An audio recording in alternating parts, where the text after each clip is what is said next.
सोलापुरात खुनाच्या घटना काही केल्या थांबायला तयार नाहीत। काही तासांपूर्वीच जोशी गल्लीत खून झाला होता, त्याच्या काही तासातच सोलापुरात आणखी एक खून झालाय।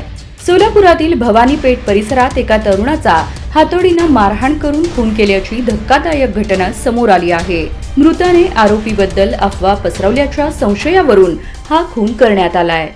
मृत नागेश संतोष विटकर यानं संशयित आरोपीबद्दल आरोपीच्या पत्नीस काही गोष्टी सांगितल्याचा राग मनात धरून अभिषेक अंबादास बंदपट्टे आणि अविनाश अंबादास बंदपट्टे यांनी नागेश यांच्यावर प्राणघातक हल्ला केला।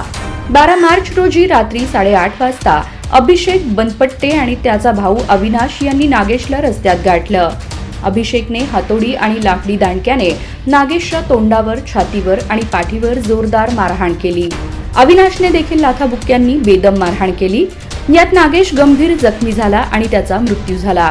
या घटनेनंतर नागेशच्या आईने लिंबूबाई संतोष विटकर यांनी जोडभावी पेठ पोलीस ठाण्यात तक्रार दाखल केली। या प्रकरणाचा अधिक तपास पोलीस करत आहेत।